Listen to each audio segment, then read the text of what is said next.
Welcome to the Real News Network. I'm Jessel Noor in Baltimore. Baltimore is poised to become the latest city to ban the box or prevent employers from asking for criminal records on job applications. Employers will still be allowed to ask for criminal records after a conditional job offer has been made. The bill that's received preliminary approval from the City Council would apply to private employers and expand on a previous measure that applies to city and government jobs. San Francisco recently joined more than 50 other cities with similar legislation, and 10 states around the country have enacted similar measures, with another 11 also having considered them. That's according to the National Employment Law Project. Now joining us to discuss this are two guests. We're joined by Councilman Nick Mosby from Baltimore's 7th District. He sponsored the Ban the Box bill. We're also joined by Elizabeth Trophy Donzella. She is a litigation partner with the management side labor and employment firm Shaw Rosenthal LLP and serves as the general counsel for the Maryland Chamber of Commerce. Thank you both for joining us. Thanks for having me. Thank you. So Councilman Mosby, you sponsored this bill, which is poised to be approved in the City Council. The mayor has indicated she'll approve it. Why did you introduce this? Why did you think this was important and would benefit the city of Baltimore? Well, when we talk about growing our communities and growing our city, it's critically important that we address recidivism. In Baltimore City alone, 60% of folks coming out of penitentiary, Maryland State Penitentiary, wind up living as their homes in Baltimore City. And we know that through statistics that 40% of those individuals within 3 years enter back into the criminal justice system. So it's time that we start talking about recidivism. We talk about ways of trying to combat it. The way is providing folks with gainful employment opportunity. Unfortunately, not just in Baltimore City, but all throughout this country, we've allowed the notion that if you are an ex-offender, then it's somewhat more of a life sentence for certain things. One of those things is about trying to get gainful employment. So this is a fair hiring policy to allow folks the fighting chance of competing for gainful opportunities in the job market. And so from what I understand, you oppose this bill. Can you respond to Councilman Mosby and talk about why you object? Certainly. As a lawyer who represents employers and as general counsel of the Maryland Chamber, I'm familiar with the challenges that employers face in employing individuals. You know, we also, employers have real empathy for individuals with criminal records because it is more difficult to get a job. The problems I have with this bill are several.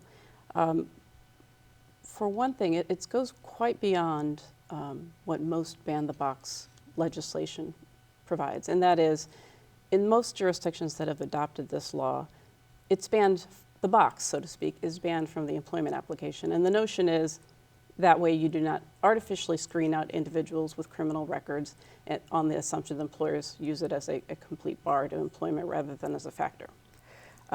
This bill, as Councilman Mosby will agree, goes quite beyond that and prevents the employer from asking about criminal history until a conditional job offer has been made. That means the employer has gone through the entire recruiting process, determined that this is the applicant they're going to choose. And at the end of that process, when all other applicants have been discarded, may learn that the individual has an employment disqualifying conviction. And I think Councilman Mosby will agree there are some convictions that are employment disqualifying. Someone who's embezzled money is not going to be hired by a bank. So it's just quite late in the process to impose this upon the employer. Rather, if you're going to have this sort of legislation, the time to be able to ask it is after you've had that initial interview, so that you can make a determination whether or not this person really is suitable for the job. And from my understanding, the bill does have some amendments or some parts of it that specify certain jobs that certain offenders cannot qualify for. Is that correct? Correct. So we were able to add in some amendments to ensure that minors nor adults of vulnerable populations, unable to, take care of themselves, and elderly, if you are a facility or having operations that directly deal with those two populations, you will be not included in the bill. Another amendment that's going in regarding jobs that are disqualified from federal, state, or local laws will also be excluded from the bill. So we tried to approach it from the standpoint of if there is a requirement associated with the qualifications of obtaining that job, that your past conviction disbars you from participating or being actively involved in that particular work function, then you would not be held to wait late into the process, that you would be able to find that information out right at the beginning. And the reason, once again, is I know that by removing the box off of an initial application does remove that artificial vetting out process of if someone checks yes, their application goes in the trash and all it knows we're going to look over. However, that does not take the implicit bias nature of the hiring manager when they're sitting and looking at someone. If they have 10 folks in front of them that have gone through the application process, 3 have criminal convictions, the other 7, how can we ensure, because we know that fair hiring practice haven't been upheld by many employers, how can we ensure that there is not any implicit bias associated with the way the hiring manager is going to hire those individuals? And what about the argument that this poses an unfair burden to employers? I would say that we've been posing unfair burden to our citizens. Once again, providing folks with basically a life sentence for past transgressions that they can't correct. I mean, sometimes we're not talking about something that happened last year. Sometimes folks have to say, yes, I had a crime and I committed it 5 or 10 or 15 or 20 years ago. I mean, at the end of the day, if folks have been able to be law-abiding citizens in our community after they've served their time, after they've done exactly what they've had to do, they should be able to be judged just based off the qualifications that they bring to the table for a job and have objective comparison to any other applicant, as opposed to being discriminated against because of implicit biasness. And how would you respond to that? Because something that's been discussed in the news and in the General Assembly now, and several states have also legalized it now, which is marijuana possession. And according to a recent report by the ACLU, Maryland is 4th in the nation at the arrests for marijuana, and Baltimore is the leader in marijuana arrests in the entire state. It's 11.4 people per 1,000, which is a really high number, and that's something that will show up on a background record. What's your response? Well, sure. Any criminal conviction, unless the shielding laws that are pending before the General Assembly will show up on a record, but I will tell you that thoughtful employers do not use criminal history as an absolute bar to employment. Most companies do not use it as a throw the application into the trash sort of endeavor. And in fact, most applications will tell the individual it will not be employment disqualifying if you have a conviction. Employers consider the age of the conviction, the nature of the conviction, the job relationship to the conviction. And frankly, they're unwise if they don't take those factors into consideration, because the EEOC, the Equal Employment Opportunity Commission, is keenly interested in the disparate impact of convictions on the employability of African American and Hispanics from a disparate impact perspective. So, I deal with employers every day, and I can tell you, employers within Baltimore City, and I get calls. And it's not because somebody is trying to disqualify someone. Someone's trying to determine, is this going to pose an issue in my workplace? If this person turns out to not fulfill their duties properly and injure someone, will I be considered to have negligently retained or hired the individual and be sued because someone was harmed? So employers really have to be thoughtful at both ends of the spectrum. And what's your response to that? Whether we have a box or we don't, whether this legislation passes or it doesn't, I believe it will pass, employers are still held responsible. But employers under this law still have the ability of knowing exactly who they're deciding to hire. What this does do, once again, is it takes away that implicit biases of an individual who's the hiring manager to determine if this person gets the job. If I take 2 people with the same characteristics, with the same background, with the same educational attainment, everything is the same with the exception that one has a conviction and the other person does not. I am positive that in more cases than not, the individual without the conviction gets the job. Has nothing to do with their interpersonal skills or their interviewing skills. It's just another factor. If it's not a factor that's used to hire, we do not need it during the hiring process. That's the point of the bill. But I guess I have to ask you, what of the difficulty of the employer going through the entire recruitment process, winnowing down to a particular candidate, and learning that the individual has a legitimately job disqualifying conviction? I mean, there is a cost associated with that recruiting process. And I would agree that if you talk to most employers today, unfortunately, they still have to go through that because a lot of people, because this byproduct of this bias system, will lie on their initial application. So they'll say that, no, I don't have a past conviction, or they'll say, yes, I have a past conviction, and it's just a misdemeanor, or it's just this crime that took place 15 years ago. They go through the entire process, and in certain cases, they start working, and then within a matter of a month or 2 months after the background process is completed and all the HR policy stuff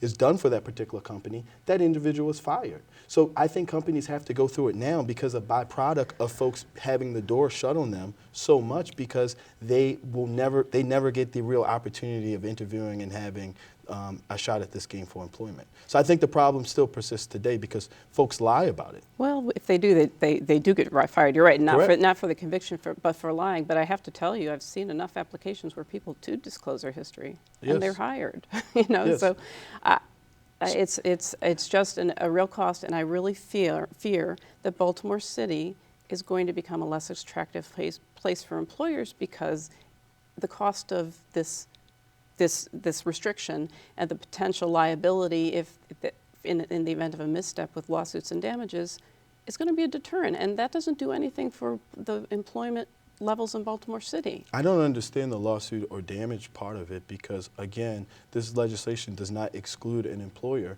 from knowing the background history of an individual that they hire. Now, the only thing it does is delays it after the selection process is completed. Now, isn't it possible just to go online and pay $20 to do a background check? Aren't criminal Cheaper. records public record? It's cheaper than that. It's also it's free. It's You free. can go- So this isn't going to prevent an employer from doing This that. doesn't prevent an employer from going in some dark black room and jumping on And a violating the computer law. and violating the law. And then you'll have a lawsuit. I mean, no employer in his right mind would do what you're saying because that would be illegal. And then you would be violating the law. Employers do not want to violate the law. So that's why it is important to be thoughtful about the law. You don't want to create a situation. I didn't realize that was. Yeah, I mean, you don't want to create a situation where you have people flouting the law or skirting the law. Certainly the councilman wouldn't want to do that. I know No. that. And I think if someone has the right to go online and search your background, that there should be some type of notification process for you to know that. I mean, I think that's something that we have to continually work on, but that's one way around, folks just being able to go and try to skirt around the law. Now, so as we Don't do that. Not a good idea. Yeah, we're not suggesting we Right. want to do that. But as we mentioned at the beginning, so more than 50 cities and 10 states now have adopted Ban the Box. Maryland might become the latest. Is there any evidence this increases crime or any evidence of the cities that have already passed it that it's caused problems for employers or that businesses have left those cities or states? Well, they're different bills, as I told you. They are not bills that prevent an employer from considering the conviction until the very end of the process. They're bills that often say you can't ask about it until the initial interview, or you can ask about it in the interview. We just don't want you using it as an artificial screening device. This is quite different. This is definitely more progressive than most of the bills. But once again, I mean, we can develop a bill that is just that just sugarcoats the issue and say we're going to remove it from the application. My issue is at the hiring manager perspective, when not after the slate is selected, after individuals are selected, how do we ensure that we are removing the discrimination and biases associated with folks with past convictions? And the only way of doing that is not leveraging that as a tool for someone to use during the hiring process. I mean, I think that we can talk about, at the end of the day, there's unconscious thoughts and actions that we have in our mind when we see something. And if I have an application that is very comparable objectively as it relates to someone's background, the only difference on there is a past conviction and it was a person without a past conviction, I believe that there are going to be some impartial biases associated with it. And that's just a very nice way to put it. I think there's more flagrant cases. I think you get 10 applications in front of you, 3 have past convictions, you start to potentially focus only on the 7. I think that there's studies out there, I think there can be studies out there to kind of prove this type of unconscious thought process that we all have in our mind as it relates to folks with past convictions. And the one thing I will say that we know that through past studies and empirical data, that it's tough for individuals to find jobs and find employment when they have past convictions. Yeah, I mean, you're operating under a template of an employer who will consciously or unconsciously exclude the individual with a conviction over someone without one. I will tell you, in my practice, I see plenty of companies that call me with individuals they're considering hiring and just looking through, is this something that needs to be screened or not? And frankly, you know, the employers in Baltimore City are aware of this problem, and the good employers are not doing what you're talking about. You know, to say we're going to attack unconscious bias by erecting these barriers, I don't know how valid that is, because you know you don't have a measurable bias. You have your opinion about what biases are, but I don't share your opinion, and I don't think we legislate by assumptions about bias. So it's not based off assumptions, it's based off of real hard facts and statistics. Well, We know I that, agree. we know that it's tough, once again, when you take a population of individuals, you take a population of those individuals with the same type of educational attainment, the same type of work experience, that it's tougher for the folks with criminal convictions to get a job than it is for the folks who aren't. Then when you break it down further in demographics, when you look at by race, when you look at individuals who have criminal convictions of certain races, it's harder for certain races to also get those jobs. So we know that there's this level of biasness associated with the hiring process, and that I believe that bias is not explicit, but it's more implicit, and that in order to do that, you have to remove that level of scalability away from that whole application process. There's no other way. I mean, it's not explicit. It's not explicit to the point where I'm saying, okay, well, I'm going to remove these three over because they are have past convictions. Is at the end of the day, maybe I'm not focusing on these three. I'm just focused on these seven. And I think the way that you say that it is a fact, or that there are empirical data out there that kind of suggests to that, is the fact that it's tougher for individuals with past convictions to get employment. Well, the EEOC, of course, recognizes or believes that in the theory of disparate impact. And why is that, though? Well, and they have to prove it through statistical evidence, but when there is a statistically significant difference in the hiring of individuals and screening of individuals based upon race and national origin, and it correlates with the conviction record. And what is that based off? Well, yeah, it's based upon and to your point, disparate impact is a facially neutral policy that has a discriminatory impact regardless of intent. Correct. So I understand what Correct. you're saying, but the EEOC doesn't say you cannot consider the conviction. They say you need to consider the nature of the conviction, the nature of the job, the recency of the conviction. They don't have an on-off switch either. And the employer is still allowed to do that prior to the person coming to work and working. It just happens after the whole hiring process takes place. I hear you. Now, just a final thought or point maybe to end on, and you're both free to disagree with this, but isn't the larger issue at hand here sort of the inherent nature of the war on drugs, where you have massive amounts of African American people targeted for low-level pot offenses and for other crimes, and that have these criminal records that are with them for their entire lives? That's disqualifying a huge part of the population from getting employment. It's become a trendy thing to be very familiar and be able to quote Michelle Alexander's book. But yes, I mean, that's something that we've always known in our community. That's something that we see not only through practical experience, but theory and real statistics and real life experiences. So yes, I mean, I think that is root of a lot of the problems, the systemic issues that plague our communities, specifically our inner cities. And once again, this is not a Baltimore City thing. This is a national thing. And you know, when I look at progressive policies like this at Ban the Box, I know that folks are uncomfortable and folks feel like it will have negative impact or unintended consequences on certain things. But at the end of the day, there's been so much much applied and pressed to these communities that we talk about growing, that we talk about we want economic development, that we talk about want to be stronger and better communities, that it's progressive policies like this that are the only way to try to achieve that, in my opinion. I gave Councilman Mosby the first word, and I'll give you the last. If There is a bias against individuals with convictions for drug offenses.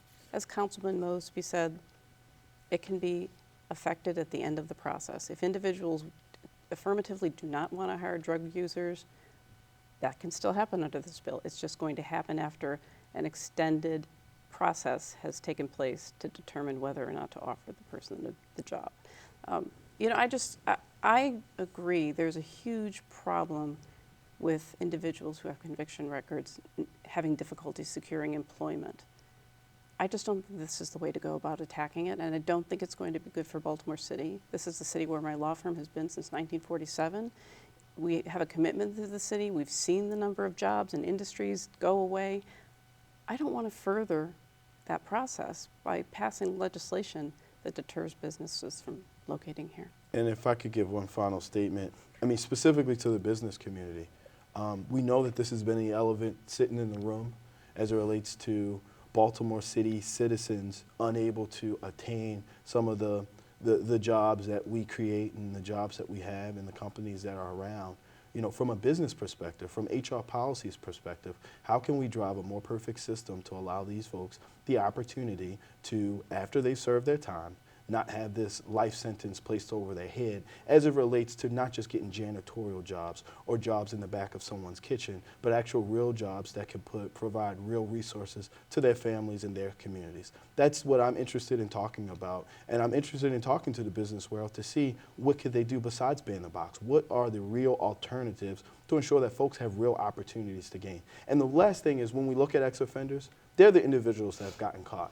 You know, I sat into a room of, 20 or 30 businessmen, and I said, I realize that, you guys have never done anything illegal in your life. Or no, you've never gotten caught, right? So that's really the difference of what we're talking about here. And unfortunately, specifically for young men, once they get caught up in the system at age 18 or 19, this baggage is put over their backs, over their heads for the rest of their life. And I believe it further exacerbates the safety and crime elements that we have in our communities.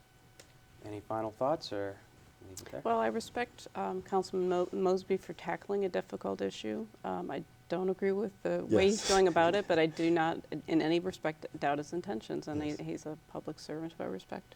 Well, I want to thank you both for joining us. This is a very lively and interesting discussion. Elizabeth Trophy Donzala, she is General Counsel for the Maryland Chamber of Commerce. Also, Councilman Nick Mosby represents Baltimore's City's 7th District, and he sponsored the Ban the Box bill in Baltimore. Thank you both. Thank you so much. Thanks, Liz. Thank you for joining us at The Real News Network. You can follow us at The Real News on Twitter. Tweet me questions and comments at Jessel Noor. Thank you so much for joining us.